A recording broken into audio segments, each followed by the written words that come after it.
तारापुर नाम के गांव में एक गरीब किसान का बेटा रहा करता था। उसके पिता बचपन में ही गुजर गए थे। उसकी एक बूढ़ी माँ थी। वो बड़ी मुश्किल से अपना और अपनी माँ का गुजर बसर कर पाता था। एक दिन सुरेश जंगल से कुछ लकड़ी लेकर अपने घर जाता है। तभी उसकी बूढ़ी माँ बिस्तर पर बैठी होती है। अरे माँ, बहुत जोर से भूख लगी है, जल्दी से खाना दे दो। अब तो जंगल में लकड़ी भी नाम के ही रह गई है। अगर इसी तरह चलता रहा तो घर में राशन कैसे आएगा? अरे मेरे बेटे, तू चिंता मत कर, कोई ना कोई रास्ता निकल आएगा। पहले तू खाना खा ले, मैं अभी तेरे लिए खाना लेकर आती हूँ। जिसके बाद सुरेश रसोई में बैठकर खाना खाने लगता है। अगली सुबह सुरेश फिर से लकड़ी लेने जंगल की ओर निकलता है।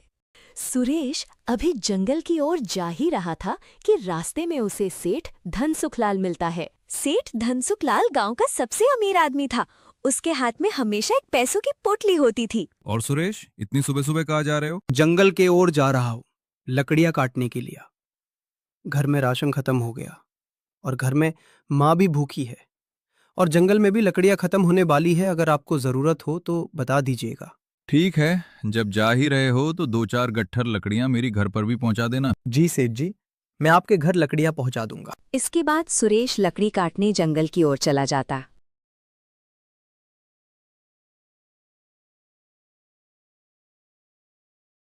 फिर सुरेश लकड़ियों का कुछ गट्ठर लेकर सेठ धनसुखलाल के घर जाता है। सेठ धनसुखलाल अपने घर के बाहर बैठा था। तभी वहां सुरेश लकड़ियां लेकर आता है। अरे सुरेश, आ गए, यहाँ पे लकड़ी रख दो। अरे सुरेश, मैं अभी आ ही रहा था तो सुना कि तू 10वीं कक्षा में फेल हो गया है। हाँ सेठ जी, मेरे पिताजी के जाने के बाद पूरे घर की जिम्मेदारी मेरे ऊपर आ गई है। तो अब मैं पढ़ाई करूं या पैसा कमाऊं? हाँ, ये बात भी सही है। सेठ जी, आप तो जानते हैं कि जंगल में लकड़ी खत्म होने वाली है और घर में राशन लाने तक के पैसे नहीं हैं। तो क्या आप मुझे कुछ पैसे उधार दे सकते हैं? ठीक है, लेकिन ब्याज भी लगेगा, तो तुमको ब्याज के साथ पैसा वापस करना होगा। ठीक है सेठ जी, आप मुझे पैसे दे दीजिए, मैं आपको ब्याज के साथ पैसा वापस कर दूंगा। हाँ, समय पर पैसा दे देना, वरना तुम तो जानते ही हो, जो मेरा पैसा समय पे वापस नहीं करता उसका हड्डी पसली एक कर देता हूं मैं। जी सेठ जी, मैं आपको पैसा समय पर दे दूंगा। फिर सुरेश अपना घर चला जाता है। फिर सुरेश अपनी माँ को पूरी बात बताता है। अरे मेरे लाल, तुझे पैसे उधार लेने की क्या जरूरत थी? अगर पैसे चाहिए थे तो मेरा गहना गिरवी रख देता। अगर मैं उधार नहीं लेता तो घर में राशन कैसे आता? तेरे पिता जिंदा होते तो ये दिन नहीं आता। वो इस गांव के सबसे अच्छे समोसे बनाते थे। लोग तो दूर दूर से उनके हाथ के बने समोसे खाने आते थे। क्या पिताजी इतने अच्छे समोसे बनाते थे? हाँ, उनके हाथों में तो जैसे जादू था। जैसे ही वो समोसे बनते थे, उनके पास लोगों के भीड़ लग जाती थी। एक काम कर, तू भी समोसे बनाकर बेच। ये जो पैसा है उसका तू समोसे बनाने का सामान ले आ। लेकिन माँ, फिर घर का राशन कैसे आएगा? तू वो सब छोड़, तू बस समोसे बनाने का सामान लेकर आ। ठीक है माँ, जब तुमने फैसला कर ही लिया है तो मैं आज ही सामान ले आता हूँ और कल से समोसे बनाकर बेचूंगा। फिर सूरज बाजार की ओर चला जाता है। वहां पहुंचकर वो समोसा बनाने का कुछ सामान ले लेता है।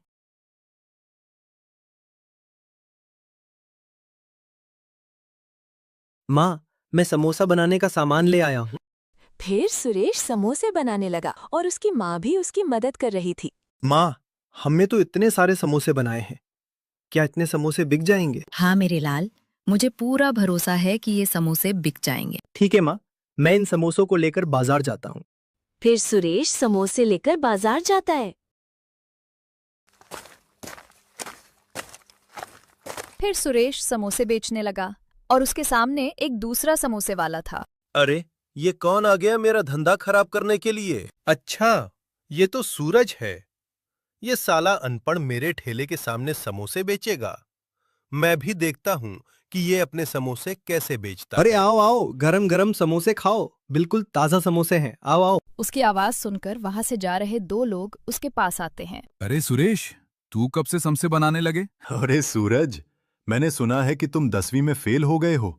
मेरा बेटा तो फर्स्ट आया है। हाँ भाई, जो 10वीं भी पास नहीं कर पाया वो क्या ही करेगा। अरे भाई चलो एक एक प्लेट समोसा हमें भी दो, देखे तो आखिर तुम समोसे कैसे बनाते हो। हाँ हाँ भैया, ये लीजिए। छी थू, अरे ये कैसा समोसा बनाया है। इसमें न स्वाद है और न कोई मसाला। छी थू। जब समोसा बनाना नहीं आता तो क्यों बनाते हो? आओ आओ, मैं तुम्हें अच्छे समोसे खिलाता हूँ, बिल्कुल ताजा और स्वादिष्ट समोसे। कहाँ तुम बेकार स्वाद खा रहे हो? फिर वे दोनों उस दूसरे समोसे वाले के पास चले जाते हैं। सुनकर सूरज बहुत उदास हो गया और वो अपने घर चला गया। अरे सुरेश, इतनी जल्दी आ गए? क्या हुआ? गांव वालों को तुम्हारे समोसे पसंद आए कि नहीं? नहीं माँ, लोगों को मेरे समोसे बिल्कुल पसंद नहीं आए। वे बोलते हैं कि समोसे बिल्कुल बेकार हैं। उदास मत हो बेटा, मेहनत कभी बेकार नहीं जाती। मुझे उस भगवान पर पूरा भरोसा है। वो एक रास्ता बंद करता है तो 100 रास्ते खोलता भी है। अगली सुबह सूरज फिर अपनी टोकरी सजाकर बाजार की ओर निकल पड़ा। लेकिन किस्मत को कुछ और ही मंजूर। सामने वाली दुकान पर लोगों की भीड़ लगी थी और यहाँ सूरज की दुकान पर सिर्फ सन्नाटा था। पूरा दिन बीत चुका था और अब रात होने वाली थी, लेकिन अब तक एक भी आदमी उसका समोसा खाने नहीं आया था। फिर सुरेश खाली हाथ अपने घर की ओर चल देता है। जब सुरेश अपने घर पहुंचा तो उसका उतरा हुआ चेहरा देखकर उसकी माँ समझ गई कि आज भी समोसा नहीं बिका है। क्या हुआ सुरेश, आज भी तेरे समोसे नहीं बिके क्या? हाँ माँ, आज भी एक समोसा नहीं बिका। उदास मत हो सुरेश, भगवान हमारी मदद कभी न कभी जरूर करेगा। अगली सुबह होते ही सेठ अपने गुंडों के साथ आता हुआ दिखाई दिया। ओ सूरज, अंदर दुबक के क्या बैठा है? बाहर निकल। कर्जा लेते समय तो हाथ ऐसे जोड़ रहा था जैसे मंदिर का पुजारी हो, और अब पैसे वापस करने के नाम पर सांप सूंघ गया है। जी बोलिए सेठ जी। तूने जो कर्जा ले रखा है वो कब चुकाएगा? पैसा लेते समय तो बोला था कि जल्दी पैसा वापस कर दूंगा। अब पैसा देने की बारी आई तो घर में आराम से बैठा है। मेरा पैसा मुझे वापस चाहिए। सेठ जी बस थोड़ा वक्त दे दीजिए। मेरे बेटे ने समोसे बनाने का काम शुरू किया है, लेकिन लोग उसके समोसे खरीद ही नहीं रहे हैं। हमारे पास जैसे ही पैसे आ जाएंगे हम आपकी उधारी चुका देंगे। तुम्हारा व्यापार अच्छा नहीं चल रहा तो मैं क्या करूं माँ जी? जब पैसा वापस नहीं कर सकते तो उधारी लेते क्यों हो? और मेरी बात कान खोलकर सुन लो सुरेश, अगर अगले हफ्ते तक ब्याज समेत पैसा नहीं पहुंचा तो तेरे हाथ पैर तोड़ दूंगा। माँ, हम इतना जल्दी पैसा कहाँ से लाएंगे? तू चिंता मत कर सुरेश, भगवान कोई न कोई रास्ता जरूर निकालेंगे। सुरेश अभी बाजार जा ही रहा था कि तभी उसे रास्ते में एक भिखारी दिखा। बेटा, ओ बेटा, जरा रुकना। क्या कुछ खाने को मिलेगा? 3 दिन से पेट में अन्न का एक दाना नहीं गया है, कुछ खाने को दे दो। सुरेश ने अपनी समोसे की टोकरी नीचे रख दी। बाबा, मैं खुद एक मुसीबत में फंसा हूं।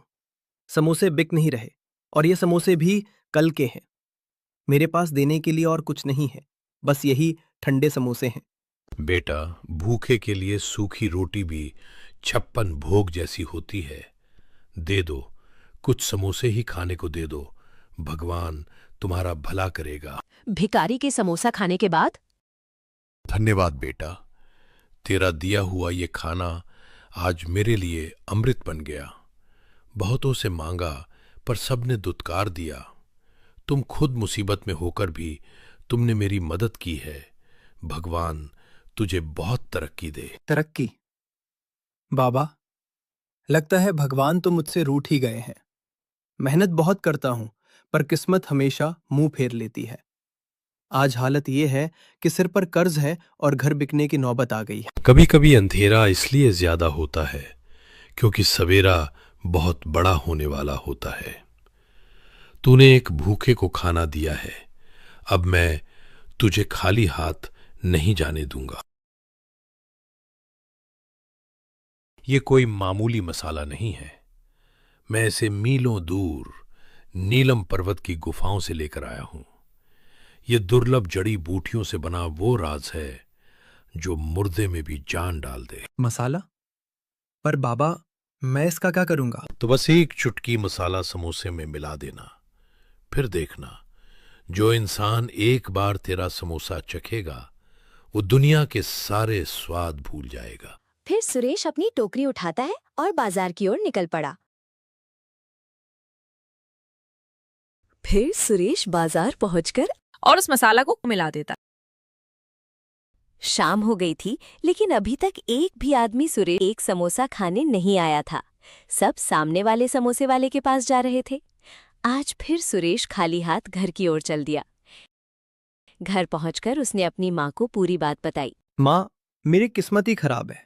मसाला इतना लाजवाब है कि खुशबू से ही भूख लग जाए, पर कोई मेरा समोसा चखने को तैयार ही नहीं। सब उस सामने वाले लाला राम के पास जाते हैं, जबकि वो सड़ा हुआ तेल और घटिया मसाले इस्तेमाल करता है। बेटा, हिम्मत मत हार। बाजार में नाम बनाने में वक्त लगता है। तू चिंता मत कर, कोई ना कोई रास्ता जरूर निकलेगा। क्या रास्ता निकलेगा माँ? मैं तो किसी काम का नहीं हूं। पढ़ाई में भी 10वीं फेल रहा और अब समोसे बनाना भी नहीं आता। शायद मेरी मेहनत में ही कोई कमी है। तभी सुरेश के माँ को एक तरकीब आता है। सुरेश, एक तरकीब है मेरे पास। अगर तू वो करेगा तो लोग खुद खींचे चले आएंगे तुम्हारे पास। कैसी तरकीब माँ? देख बेटा, आज का जमाना विज्ञापन का है। लोग तेरे पास तभी आएगा जब तू कुछ अलग करेगा। तू कल एक ठेला लेकर आ, उस पर एक बड़ा सा बोर्ड लगा और उस पर लिख 10वीं फेल समोसे वाला। लोग जब ये अनोखा नाम देखेंगे तो तेरे पास जरूर आएंगे। तरकीब तो बहुत अच्छी है माँ, लेकिन समस्या ये है कि समोसे बनाने का सारा सामान खत्म हो गया है। न मेरे पास ठेला लेने के पैसे हैं और न ही नया सामान लाने के। तू चिंता क्यों करता है बेटा? मेरे गहने गिरवी रख दे और अपना समोसे बनाने के सामान ले आ। नहीं माँ, ये तेरी आखिरी निशानी है। मैं इन्हें गिरवी नहीं रख सकता। मैं कुछ और कर लूंगा, पर इन्हें नहीं गिरवी रखूंगा। अगले गहने तो फिर बन जाएंगे, लेकिन तेरा हौसला टूट गया तो वो कभी वापस नहीं आएगा। ये माँ का आशीर्वाद है, इसे मना मत कर। जब तू सफल हो जाए तो इन्हें छुड़ा लेना। फिर सुरेश की माँ सुरेश को गहनों की पोटली देती है। फिर सुरेश अपनी माँ के गहने लेकर सेठ के घर चला जाता है। अरे सुरेश, तुम यहाँ? पैसा का इंतजाम हो गया क्या? नहीं सेठ जी, मैं अपने माँ के गहने गिरवी रखने आया हूँ। मुझे थोड़े और पैसा की जरूरत है। देख सूरज, तूने पहले भी मुझसे कर्जा लिया था जो तू अभी तक नहीं चुका पाया है। अब तू फिर कर्जा लेने आया है। याद रख, अगर 7 दिन के अंदर तूने मेरा सारा पैसा ब्याज समेत वापस नहीं किया तो तेरा घर और तुम्हारी माँ के गहने दोनों बेच दूंगा, और साथ ही साथ हाथ पैर भी तोड़ दूंगा, वो अलग। सुरेश के पास कोई चारा नहीं था, उसने हाँ कर दी। ठीक है सेठ जी, मुझे मंजूर है। आप बस पैसे दे दीजिए। फिर सुरेश गहने सेठ को दे देता है और पैसे लेकर बाजार चला जाता है। बाजार से समोसा बनाने का सामान और एक ठेला लेकर अपने घर चला जाता है। माँ, मैं समोसा बनाने का सामान और ठेला दोनों ले आया है। चल पहले हम समोसा बनाते, फिर मैं समोसा बेचने जाऊंगा। फिर सुरेश और उसकी माँ समोसा बनाने लगते हैं। समोसा बन जाने के बाद सुरेश उस समोसे को ठेले पर रखकर बाजार चला जाता है। फिर सुरेश बाजार पहुंचकर अपना ठेला बाजार में लगा देता है। उसने जादुई मसाले को समोसे के आलू में मिला दिया था, जिसकी वजह से समोसे में से बहुत अच्छी खुशबू आने लगती है। वो खुशबू पूरे बाजार में फैल जाती है। उसके सामने जो समोसे वाला था, जिसके पास भीड़ थी, अरे वाह भाई, क्या सुगंध है! ऐसी खुशबू मैंने आज तक नहीं सूंघी। हाँ भाई, इतनी अच्छी खुशबू मैंने तो आज तक नहीं सूंघा। चलो उस ठेले वाले के पास चले। फिर वो दोनों आदमी सुरेश के पास चले जाते हैं। देखते ही देखते सुरेश के पास बहुत सारे लोग जमा हो जाते हैं और कुछ ही देरी में उसके सारे समोसे बिक जाते हैं। फिर वो अपना ठेला लेकर अपने घर चला जाता है। माँ, तुम्हारी तरकीब काम कर गई। आज एक भी समोसा नहीं बचा। लोग पागल हो रहे थे समोसा खाने के लिए। मैंने कहा था ना बेटा, मेहनत और ईमानदारी कभी बेकार नहीं जाती। अगली सुबह सुरेश फिर अपना ठेला लेकर बाजार चला जाता है और आज भी लोगों की भीड़ लग जाती है और कुछ ही देर में उसका समोसा बिक जाता है।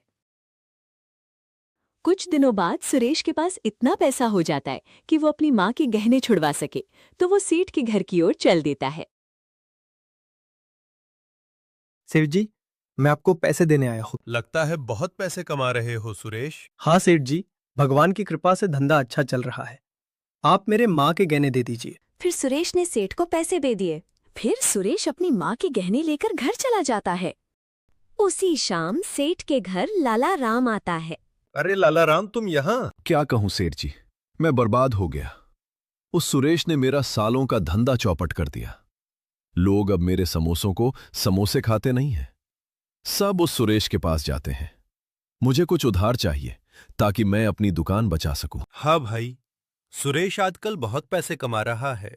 मैंने सुना है उसके पास कोई जादुई मसाला है। क्या सचमुच उसके पास जादुई मसाला है? हाँ, अगर तुम उस जादुई मसाला को चुरा लो तो हो सकता है लोग तुम्हारे समोसे खाना लगे। आप ठीक कहते हैं सेठ जी, मैं उस मसाला को चुरा लूंगा, फिर मेरा दुकान अच्छा चलने लगेगा। उसी रात लाला राम सुरेश के घर उस जादुई मसाले को चुराने पहुंच जाता है और उस जादुई मसाले की पोटली को चुरा लेता है। अपने घर चला जाता है। अगली सुबह जब सुरेश रसोई में जाता है तो मसाले की पोटली ना देखकर परेशान हो जाता है।